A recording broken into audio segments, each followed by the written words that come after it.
All right, we're recording. All right, great. So are there more people coming in, or should we go ahead and get started? I mean, we're about, we have 20 of the 30. I would say let's get started and we'll, they'll jump on as they go. Okay, great. Well, it's a real pleasure to welcome everybody this afternoon. Thank you for joining us for this program. As you probably assume, what we're doing at the MJCC right now is very much focused on reopening. We've received guidelines from the governor about day camp, and so we're in the process of making changes to our day camp programs and staffing to enable us to launch that program at the latter part of June. We also know that once Multnomah County is allowed to move into phase 1 of the Reopening Oregon plan, that the JCC will be allowed to open, and we'll have to phase in the programs that we can offer. But we know that the fitness center and group exercise classes and personal training are some of the things that we should be able to offer as soon as we're given the green light from the county. So we're working hard to introduce new procedures and policies and protocols that will ensure that everybody is safe and healthy when they can come back to the J, and we're really hoping that that will be sooner rather than later. I want to thank the sponsors of today's program. Our presenting sponsor is Portland State University, and our other sponsors include Richard Barker, Wealth Management Advisor of Merrill Lynch, Barry and Carla Benson, Jonathan Singer of Barg Singer PC, Stuart Gordon Strauss, Architect, First Republic Bank, and the Jerry and Helen Stern Grandchildren's Fund of OJCF. I'd like to introduce Dave Gallison, who is going to then present our speaker. Dave is a licensed professional counselor in Portland who specializes in career counseling and executive coaching. Dave's private career counseling practice is complemented by experience with sizable organizations. He has directed a local university career center, provided outplacement services for large employers like US Bank, Hewlett-Packard, and Motorola, and managed a private vocational rehabilitation office. He has also held director-level positions in nonprofit social services, higher education, healthcare administration, and worked as a provider in behavioral health. Dave earned his master's degree from the University of Oregon with a combined emphasis in counseling, psychology, and health education. Like today's speaker, he also obtained a bachelor's degree in psychology from Reed College. Dave is an avid member of the J, and we know he's chomping at the bit to get back to our noon basketball program, and we're hoping to see him back in the J soon. Dave?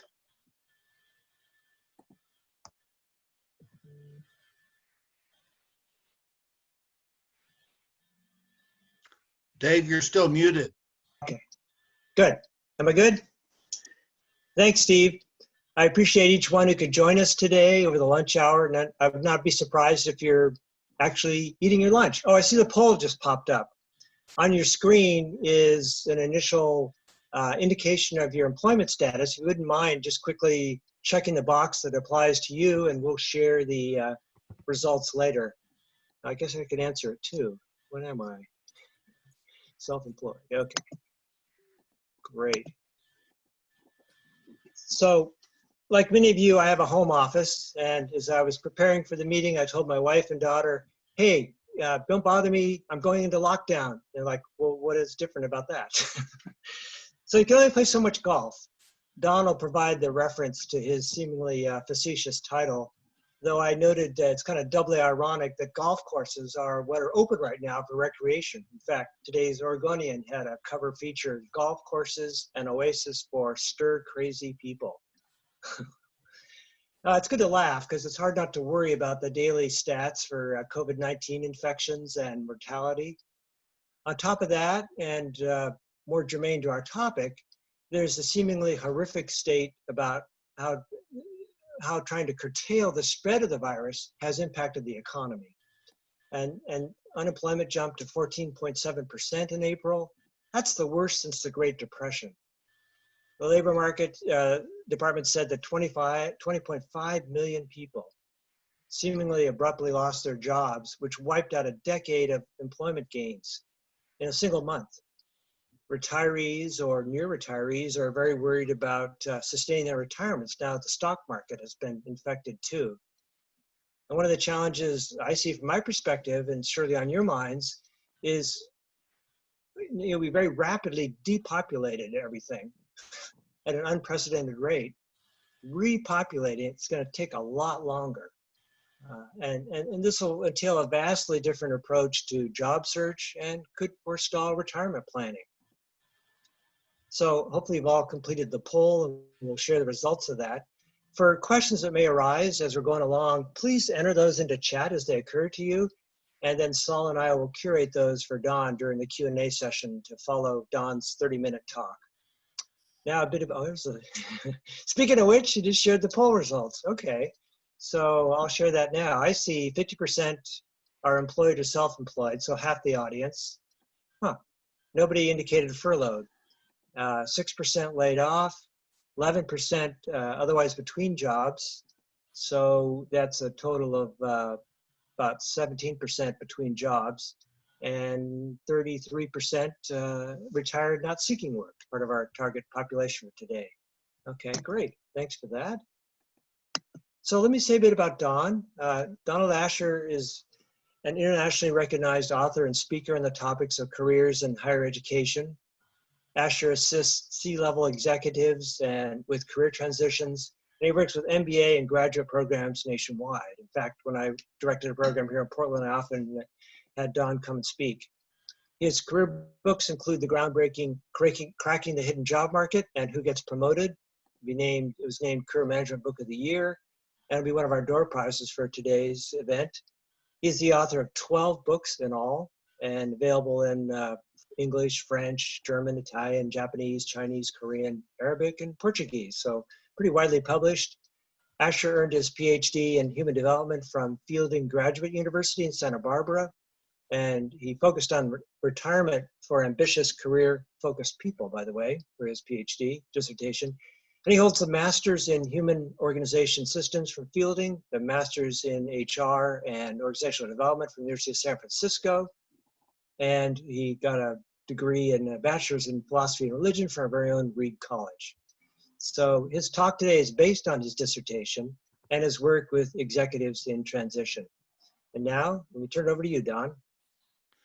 Thank you, Dave. I really appreciate that. It's always a joy to be in Portland, even if virtually. Yeah. So this talk today is going to be a hybrid. It's two different things. Part of it is a discussion about the findings of my doctoral dissertation on retirement for type A people. And then part of it is going to be on late stage career management, late stage meaning right before retirement. And that's topical because of today. So let's take a look at this stuff. If a question occurs to you, you're welcome to put it in the chat box, as Dave said, and they'll keep me apprised of that. Okay, you should see, and I'm sure that you do, PowerPoint deck, PDF, my actual images of people who really love their work. There was a discussion about whether golf was elitist or not, and I assured them that if they played on some of the blue-collar courses I played on, they wouldn't think it was very elitist. The only elite part of golf is what you see on TV. So it's not, in my opinion, elitist.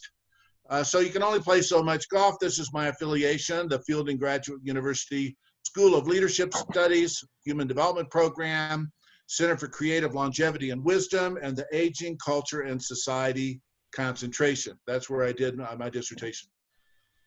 So this came from an experience I had pushing a foursome. I was playing golf as a solo, and I was pushing a foursome, and we came up to the house just after the ninth hole to reload our beer. Everybody was reloading beer, and I listened to one of the guys telling another one, you know, when I was working, I played golf about once a week, and I really liked it, and I was looking forward to days when I would retire and I could play all the golf I wanted. And he said, you know, I did retire, and you know that. He said, but I only want to play golf a couple of days a week. I'm playing maybe 2 days a week. I never made a plan for the other 5 days. So my research was about what do people do with those other 5 days And what if they misperceive what's going to make them happy in retirement? So that's where the title came from. And as Dave said, this is on the Oregonian, dated today. Golf courses are open for stir-crazy people. So I do want to say I'm not against golf. I'm just trying to get at this bigger picture of the way people think about retirement and whether we're making some mistakes as a society in how we think about retirement. So what was the dissertation about? Are there people who don't like retirement? That was kind of my question. In the simplest one-sentence way of addressing what's in an academic document, are there people who don't like retirement? And then what might we learn about them?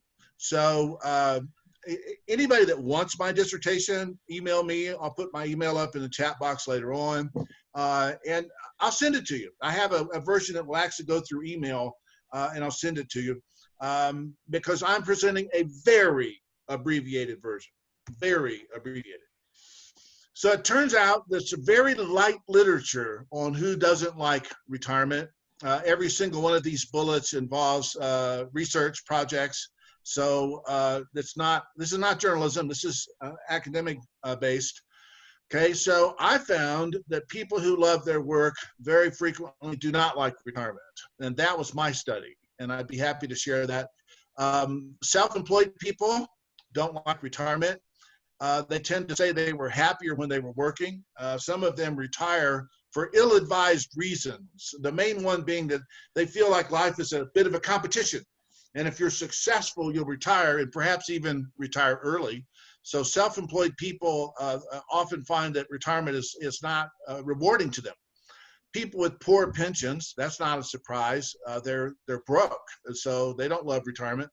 Salespeople don't like retirement. Okay, I don't know why, but I'm gonna put up a hypothesis that they just miss interacting with so many people. College professors tend to prefer their working days to retirement. They don't like retirement.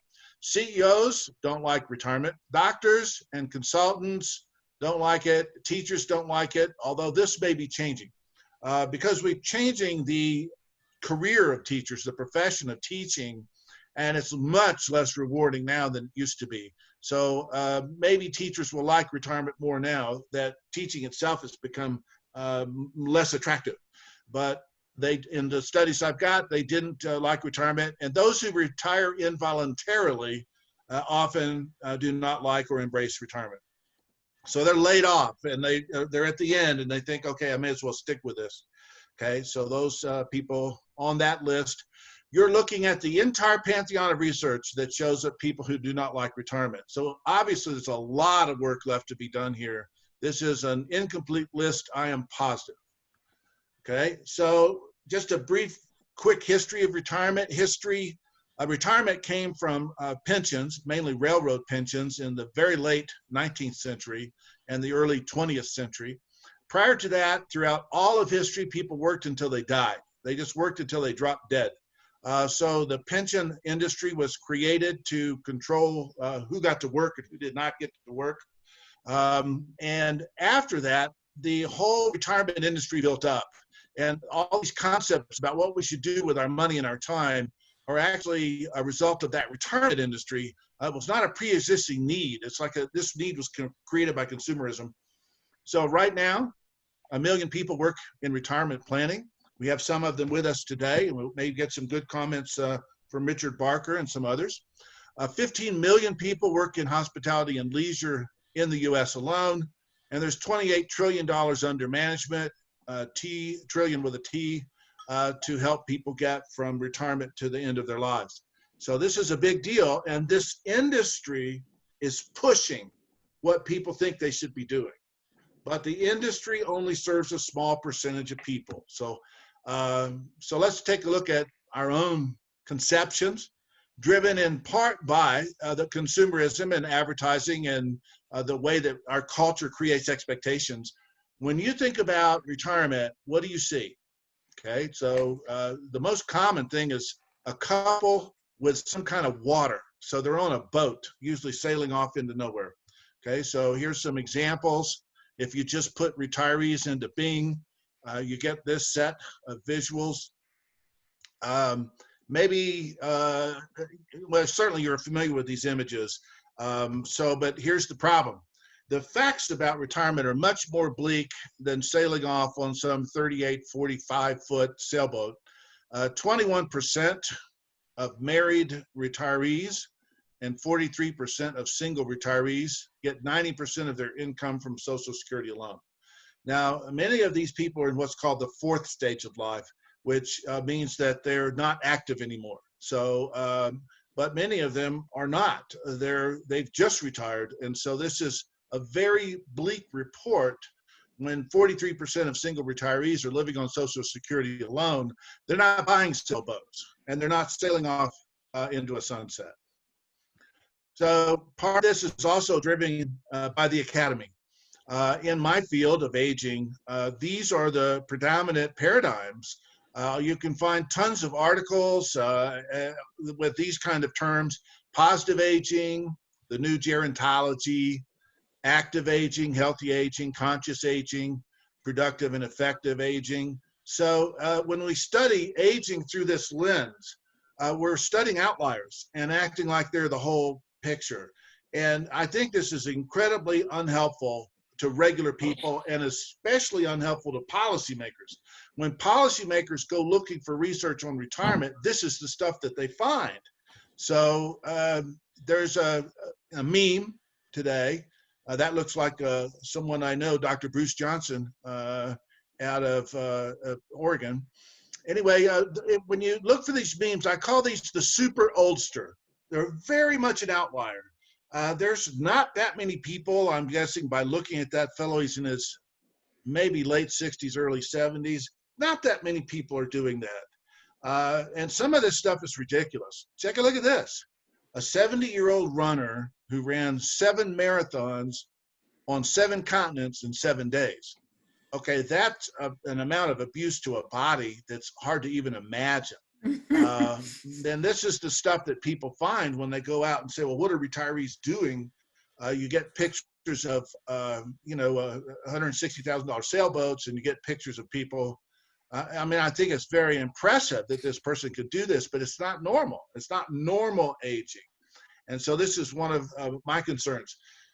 This is normal aging, the new reality of being old in America.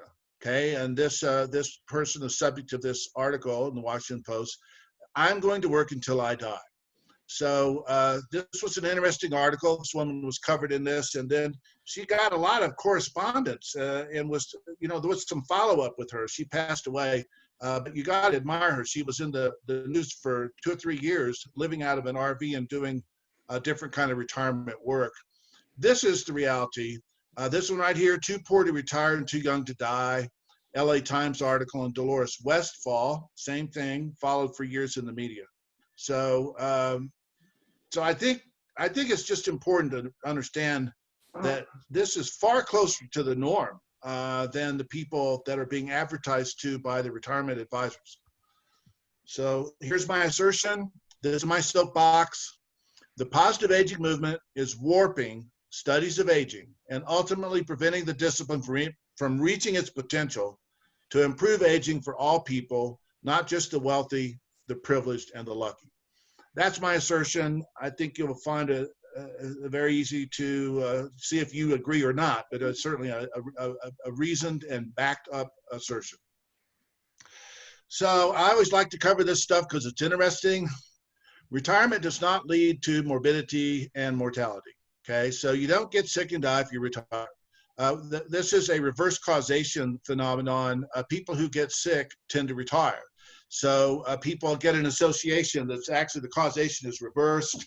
There's been study after study after study that proves that retirement does not lead to morbidity and mortality.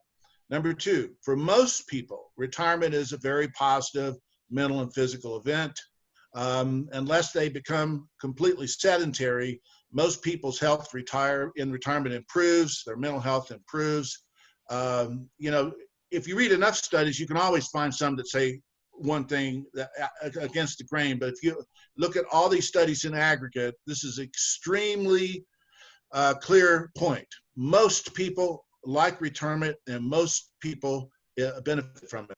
Here's a really interesting phenomenon. If you are a function head, your health does not go up, nor does your mental affect go up on retirement. And the reason is because you have so much control at work that work's not hurting you. So if you have a mean boss, retirement's going to look pretty attractive. So for most older people, affect improves with age. Happiness is U-shaped. This is well established. There's a few outlying studies, but this is well established. And for most people, retirement is a net positive event. So that's what we know. That's for everybody. Study after, there's probably 150 studies represented on this page alone. So here's two fun things to know. Humans are poor at predicting what will give them pleasure in the future. So what that means is, as you sit here today thinking about your retirement, what you imagine will give you pleasure may not. And one of the only ways to really find out is to go ahead and retire and try some of these things out. Unfortunately for many people, retirement is a one-way switch. If you've been retired for 2 years, it's very hard to get back into the game at a professional level. You can get in the game somewhere, but not at a professional level. So that first thing is something to know. And then the second thing, I just hear this so much, I decided to do my own personal attempt to get rid of this theory. There is no plateau of health. Like if you make it to 65, you're good till 75. That turns out to be not true at all. Health declines in an exponential curve called the Gompertz law. And so as you get older, more people die until they're all dead. And that's exponential, and there's no get out of jail free card. There's no, hey, if you could just make it to 80. So that's something to keep in mind. And I will say this, vanishingly few people live to 100. So when you're doing your projections, I don't think you need to project 100. I mean, if 2 or 3 people in your immediate family have lived to 100, then maybe. But for most of us, it's a vanishingly small outcome. So is retirement for everybody? Just setting aside whether you can afford it or not, let's just say that you can. Is retirement better than non-retirement? And that was the nature of my study. And the answer, the prevailing theory, of course, is that people love retirement. They graduate from working to a final state of happiness called retirement, and they have no interest in working anymore. The prevailing theory is that leisure is satisfying and sufficing. Who wouldn't want leisure? Who wouldn't? And that there's something wrong with people who want to keep working. The people that I interviewed that kept working all reported that somebody at some point had told them, what's the matter with you? You must be something psychologically wrong with you. And even some of the ageist scholars that I interviewed, they believe this too. And so it's part of the prevailing theory of retirement. And let me define hedonia and eudaimonia. Hedonia is pleasure. It's just a physical pleasure, having pleasant feelings. And eudaimonia is living a life with purpose. So you get your pleasure from exercising a life in alignment with your purpose. So that's Aristotelian and Greek. Hedonia is Greek and eudaimonia is Aristotle.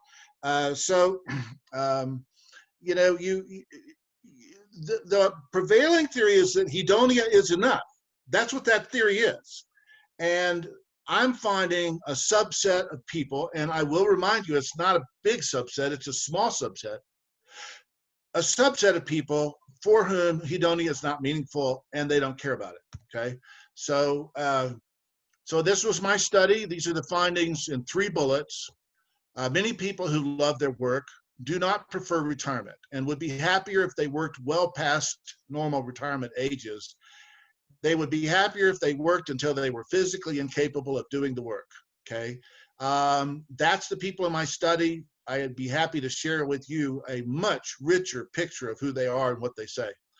This is not a socioeconomic issue. So it's not about, people who have doctorates want to work a long time and people who are welders don't. There is no socioeconomic restriction on this phenomenon. I have people in the study that were chauffeurs. So that's not very intellectual. They loved their work and did not want to quit. So it's not a socioeconomic issue. However, working in advanced age is bifurcated. So you have the poor people who do it, and you have the very wealthy people who do it, and the people in the middle are a smaller group. And by the way, the poor people are most of us. Okay, that's getting past 50%. But it's not a socioeconomic issue. Older workers do have lower patience for a bad signal to noise ratio. So what does that mean? It means as people get older, they will put up with less BS at work.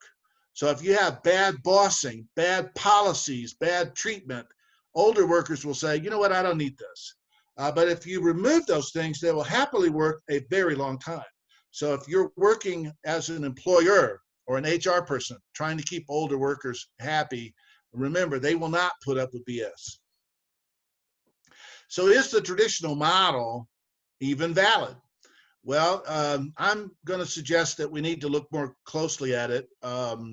Del Webb's Sun City in Georgetown, Texas, I was down there doing some interviews, and there was a resident who stopped my person I was there to interview, stopped him in the street to tell with great glee about a shoplifter being caught at the grocery store. And she went into huge detail and speculation about this person's life, but she clearly was almost jumping up and down with excitement because something had actually happened in her neighborhood. I think that's a sign that her regular everyday life is not that fascinating. If you're willing to jump up and down because somebody got arrested in your neighborhood, you don't have enough stuff going on in your neighborhood. You heard my story about the golfers. You can only play so much golf. That's an indication that for some people, Sun City is not so grand. Then I'll tell another story also involving golf about a guy whose picture window faced onto the golf course. And he could not wait to run out and tell us that we were violating a rule on that golf course. And I thought the same thing. You know, he has nothing better to do than to look out that window and take great joy to run out and bust somebody for violating a rule. It turns out we weren't violating the rule. It was okay what we were doing. We just didn't have the right flag up to do it. So, but that exercised him. That's all he had to exercise himself with. And I have tons of these stories, and I will not bore you with them. I'm going to move along. But my favorite is a senior executive. And he retired and was retired with his wife, and they had a grandkid. And the grandkid was like 5, 6 years old. And so he's down in Laguna Beach visiting the grandkid, and his daughter and his wife went off to go shopping and left him with this grandkid repeatedly.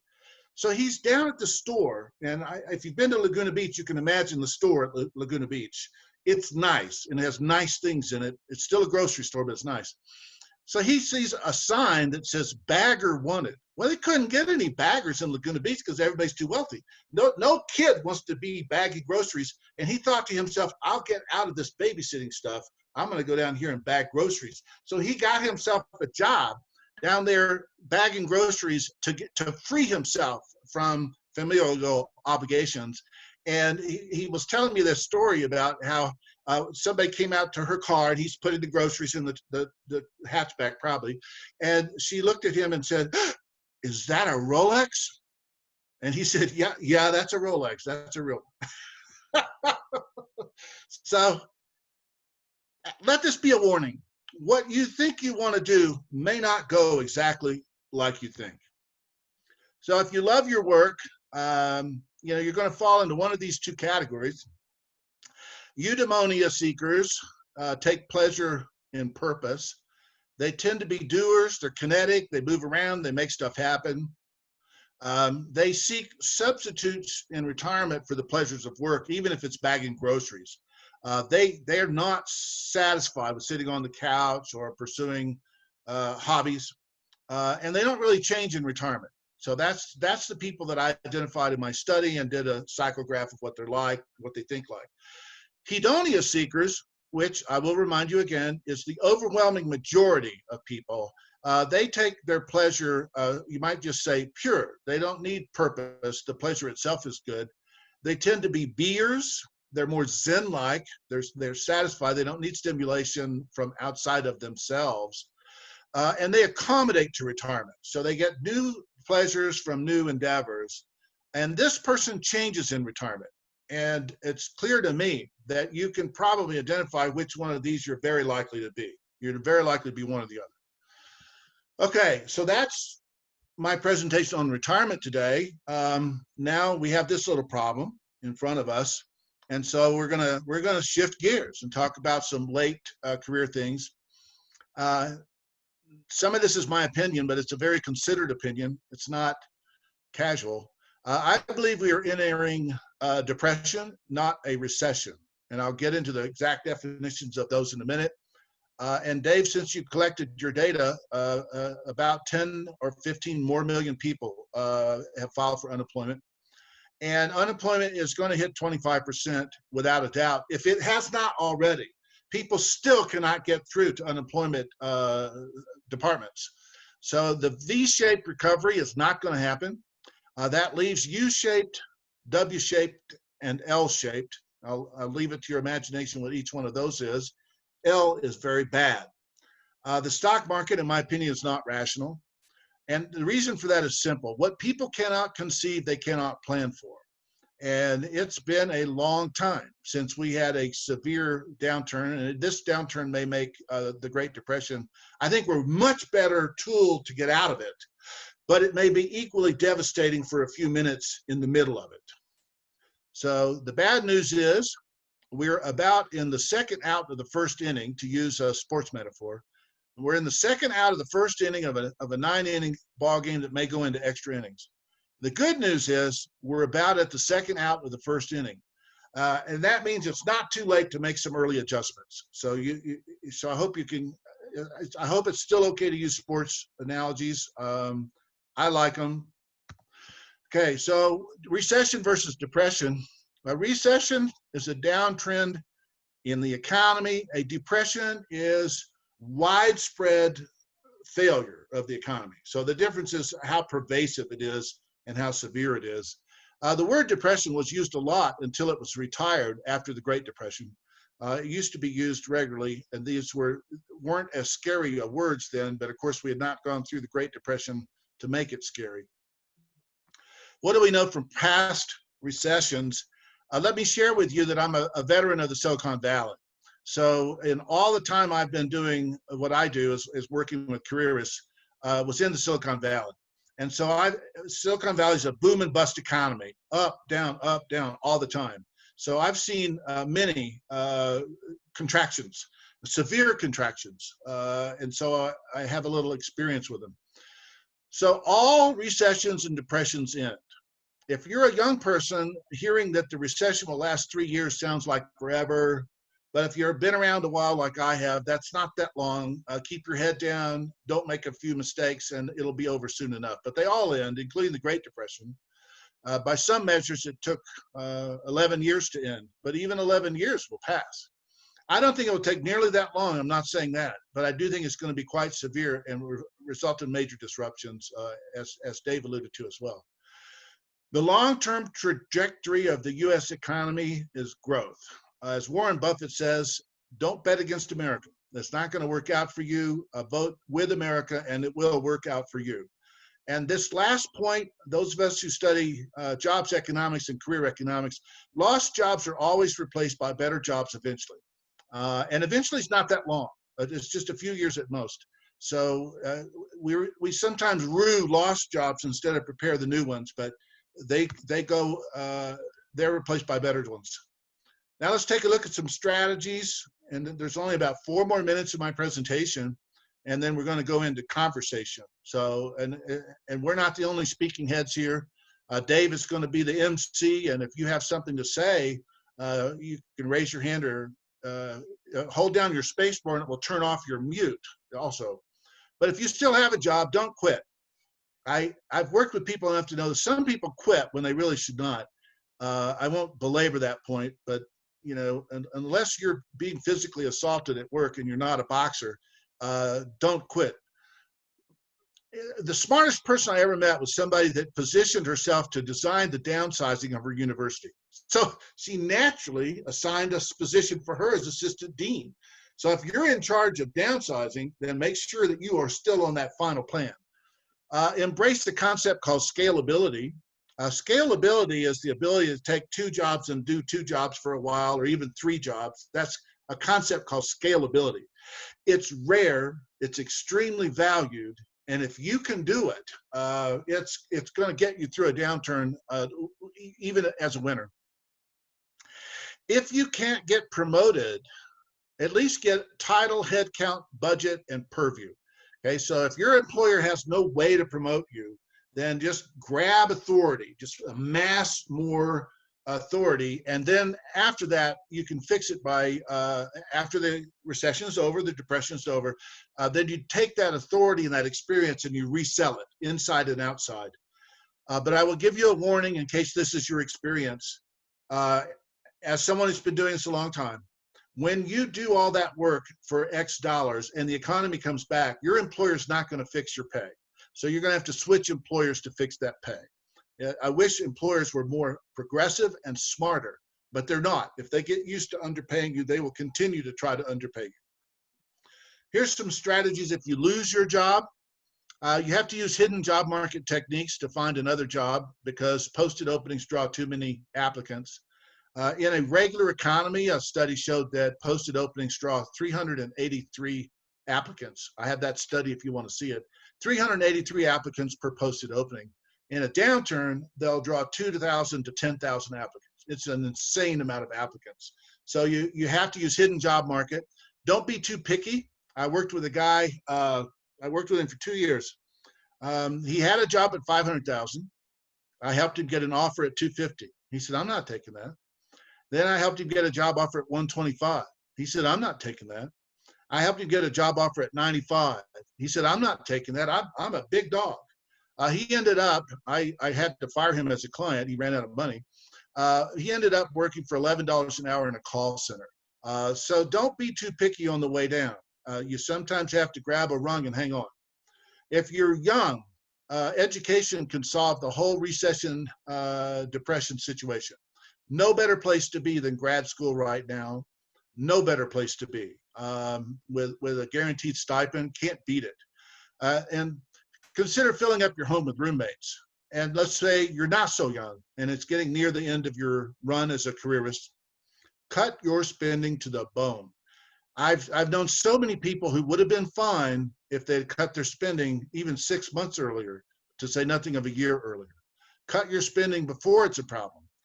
Consider filling your home up with roommates. That's a great way to get through really tight spots. Get really flexible on what you'll do for a job. Take that job at 250, 125, and 95 so you don't end up at $11 an hour. Seek new revenue streams. I know someone who recently, they needed to get through 3 years. So they brought in an elderly relative who could pay their mortgage, and then they went out and bought some rentals, and that made a bridge for them to get them to the end where they could kick in their Social Security. Revise your lifestyle projections. I do this all the time. I had a cruise that I just got canceled from, but because of the reduction of my portfolio, I would not buy that cruise today. I would take an RV trip. So revise your lifestyle projections, and don't go to 100% cash on your investments. And I would love for Richard Barker to comment on this. But you guys, if you retire, you gotta make that money last 10 to 20 years. If you go to 100% cash, you're really hamstringing yourself from investment return. This is the peak earnings curve for men and women workers with a college degree. Typical peak years, I've seen a bunch of these curves, about 48 to 54. This one runs a little bit later. Women peak earlier and flatter. But the main point I want to bring up is on the right, it goes down. I never met anybody who was 40 that didn't think they were going to earn more every year until they retired. And this curve shows that you do not. And so it's pretty important that you understand that. As you get near the end, some people are going to see a severe reduction. For that curve to have that shape, for every person that it continues to go up all the way till they're 67 or something, there has to be somebody for whom the right-hand side of that curve is even steeper down. So it's something to know about. I wish more people were taught this when they were 20. Most people discover this when they're 52, and they go looking to see if their experience is unusual, and then they find out it's not. So what about a severe downturn? Make sure you don't pass up opportunities for commission work. Contingent work is part-time or temporary. Gig work, don't be too proud. Shadowing, and the new apprentice model is where you work for somebody for free while you continuously look for another assignment. So what about career repair as a concept? I'm thinking about writing a book called Career Repair. I'm just finishing up one now on salary negotiations. I think I wish I'd released it 2 years ago. But I'm working on next on a book on career repair. So check out my website. I have a button called Career Repair that tells you how to do it. And if you're looking for work in the hidden job market, please use my book, Cracking the Hidden Job Market. It delivers on the promise. It will teach you how to be busy at that a lot. So bring it in right on time, and Dave is going to take over the MC duties.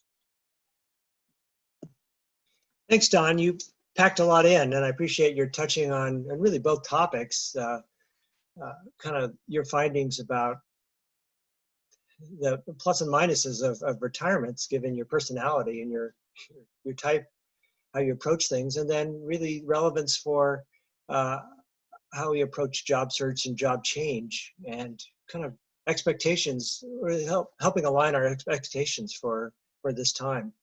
I believe some questions have cropped up along the way, and at this point, I don't know if it's best to, I saw one that came up with Michael Horsenstein. I could start there. Were there prior ones? Saul, are you on the line? That was the first one that came up, so I would hit Okay, good. While you have it, so I don't have to find it, why don't you go ahead and read it? Sure. Thank you, Don and Dave. What do you think of all the new and possibly additional federal programs being implemented designed to keep the economy from quote unquote going off the cliff? What do you think might be too much? And he'd also like a copy of your studies, and I'll make sure that you get the email. Love to do that. So I do have an opinion about this. One of the reasons that the recovery after the global financial crisis was so flat was that the conservatives were fiscally conservative in a way that constrained the economy's rebound. And we got there. It just took a very long time. But we really should have used some of that time for some Keynesian investment, and we should have done something about infrastructure during that time. But for political reasons, one party was absolutely dedicated to not letting the other party have anything to say. So I'm in favor of too much. The risk on too much is inflation. Globalism has changed our understanding of inflation, and it's not clear to me that anyone really knows what it would take to trigger inflation, but we're not anywhere near it now. And general consensus is it would be better to risk doing too much than to risk doing too little. Doing too little leads to a very long period of deprivation, no jobs, no production, no business opportunity. And so I don't know about permanent programs. I'm not in favor of a bunch of new permanent programs, but I am in favor of throwing money at the wall. And it would not be wrong. Somebody said the simplest way to do this would just be to fly over places with a helicopter full of cash and push the cash out the side of the helicopter. And that, frankly, is not a wrong approach to this. So these are my opinions, but they're considered opinions. Thank you, Don. I would add to that I'd like to see the government really funnel money into national service, community service type programs. AmeriCorps is incredible, and that's one of the few bright lights that a lot of my daughter and her fellow recent college grads can see right now, is apply to AmeriCorps. So that's similar to grad school. However, you're gaining experience and employment experience, and yeah, it goes a long ways towards furthering their hope and investment. And that was certainly one of the big features of the Great Depression, was the kind of make work programs that got so many people back on their feet and involved. Yeah, those programs, we're still studying the cause of the Great Depression, and the reason the Great Depression was so lingering in the United States as versus the rest of the world. but it was, there's no question that the so-called make work programs, they actually create skills in the people that do it, give them pride, dignity, and money. And those are good things for people to have. Don, you and I both alluded to the precipitous drop in the job market, and that was actually 20.5 million just in April alone. So yeah, what, 40 million unemployed, and it's happened so quickly within 2 months barely. Yeah. And we know that curve up is not equal. It's going to be very, very slow and very gradual. Repopulating is going to be a huge endeavor. And for people looking for work now, or even to change jobs, it's going to take some different tactics. I mean, first of all, HR people were laid off. Recruiters are, working out of home, but in not as great a number. And how are they going to deal with this? What did you say? 383 or thousands of apps per job. So any thoughts about how people can kind of adjust their approach? Because clearly what's worked in the past, it's not going to get you through that gauntlet of applicants and the new screening procedures. I have a presentation for recent college graduates that we've been doing, and we describe a concept called set up a war room. And so a war room is a place where you have your job, and your job for 6 hours a day, 4 days a week is to look for work. And in the war room, you get up, you get dressed, you turn on your computer, and you spend those 6 hours every day finding people and trying to get them to talk to you. So there's 3 things that are critical for a job search, and I can just name them. One of them is that you get jobs by talking to people. Everything that you do that causes you to talk to people speeds up your search, and everything that you do that keeps you from talking to people slows down your search. The mistake that young people do is they think that when they're applying to positions online that they're talking to somebody. They're not. They're talking to a database. I made a resume for a dog once as a joke in an experiment, and the name of the dog was Rex K9. His last name was N-I-N-E and middle initial K, Rex K9. And under objective, it said kibbles, and under skills, it said able to bite intruders on the buttocks if they failed to show company identification. So if a human looked at this, they would say, this is a joke, or certainly they would say, this is a dog. So I sent it to about 50 of the top corporate hiring sites based upon an analysis by a company called Weddles. And I received almost 30 responses of things they just wrote back and said, dear Mr. Nine, we're carefully comparing your background to our needs. So when people apply to databases like that, that's not moving it forward. So you get jobs by talking to people. Number 2, you need 100 leads at all times. And I go through a rationale about how that number was arrived at. I didn't pick it out of thin air. That number is a carefully reasoned number. And so a lead is anything. It can be a person, a list, a posted opening, a company. So it's a wide-ranging concept of what a lead is. But if you're going to sit down for 6 hours a day, 4 days a week, you need something to do. So you have to have 100 leads so you have something to do. And then, of course, we talk in the book about what it is that you do. And the third thing that you need to find a job in the hidden job market is you have to look for work in channels. So you pick 2 or 3 directions, very specific directions, and you look in those directions. You don't just go random willy-nilly out looking everywhere. So by looking for work in channels, you increase your expertise about that industry and that position and that assignment and the people in this area over time, and it creates a secret advantage. So those are the 3 things that are critical when there's 2,000 people applying for a posted opening. You need to get in there before they post that opening, and hidden job market techniques will allow you to do that. Any shifting up of that, and those are really clear directives, and use similar ones with my clients, so they're right on. Any modifications to that, given this particular market, how it is to talk to people face to face, or are you suggesting people then would do that by Zoom and these kinds of meetings? How would they shift up their approach? They got to get past email. So that's telephone and Zoom and Skype. A lot of people still use Skype, especially older executives. They use it in their families, and so yeah, you got to get past the email level. It's not mysterious though. We teach the same thing to CEOs that are changing jobs. We have a very simple formula. identify a job target you're interested in, find somebody doing that right now, and talk to them.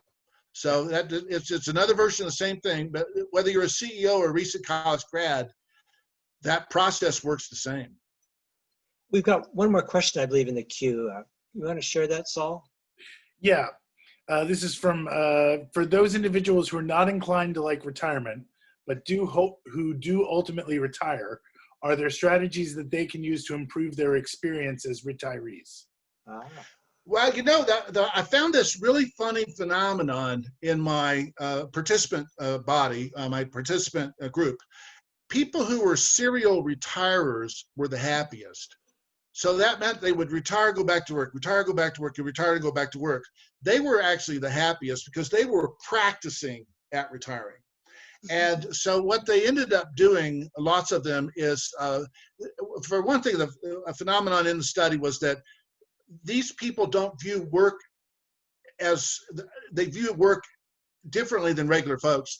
They don't care whether it's paid or unpaid. So to them, leisure and work are the same thing. They're identical. The language that they use, the way they describe those two processes are the same. So when I say that they need to work until they can no longer work, often I'm talking about them doing volunteer stuff, doing stuff, nonprofit stuff, doing service that's even informal and barely structured. Those are some of the things that they end up doing. But the serial retirers were the happiest because they figured out what worked for them. Very good. That's great.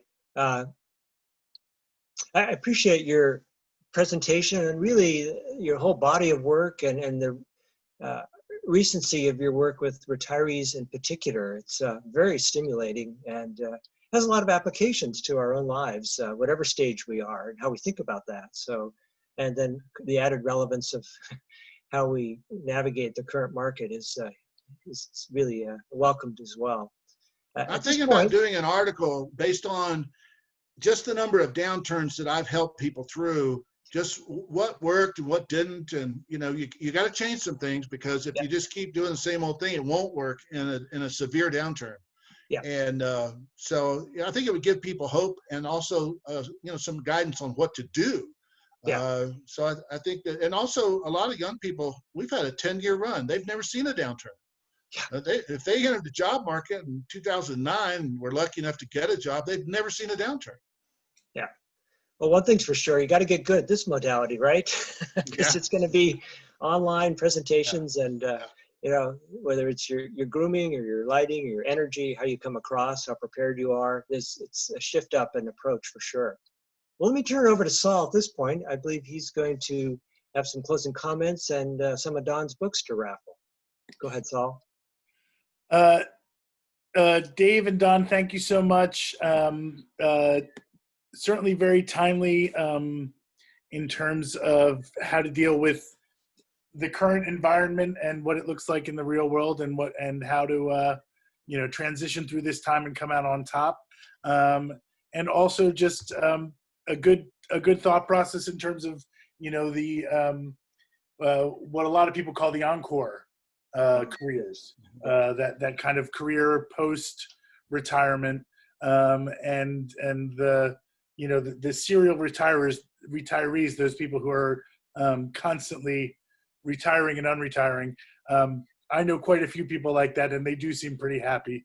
You know, you know, they have that a little bit of that Michael Corleone. They keep dragging me back in. But it's always good to hear from those folks.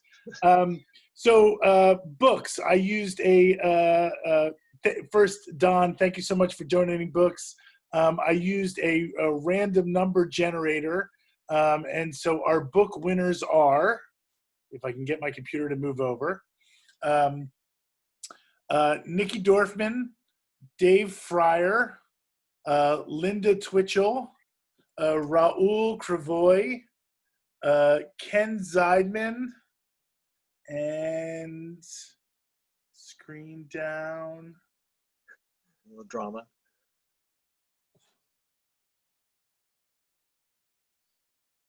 And Robin Moody. So I will reach out to folks and email them and figure out either a socially distant way to pass off the books or a way to get them to folks following up on this event. If you have questions or want either a copy of the recording, as long as Don's okay with it, or the slides or a copy of his work, you can email me at scorin@oregonjcc.org. Thank you. The J has lots of opportunities and lots of programs going on an ongoing basis. And we're going to keep adding to these programs. Be on the lookout. We're going to do a trivia night where we'll be accepting donations for the JCC. That's going to happen sometime soon as we plan it. But for those who are working out, there's lots of opportunities. And we really do look forward to seeing you back in the building with a mask on sometime in the near future.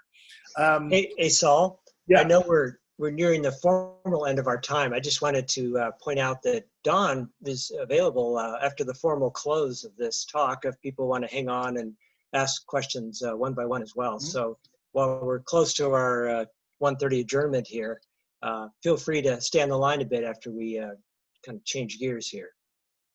Sounds good. I will one last time thank our sponsors for their support. Thank all of you who made a donation to attend this event.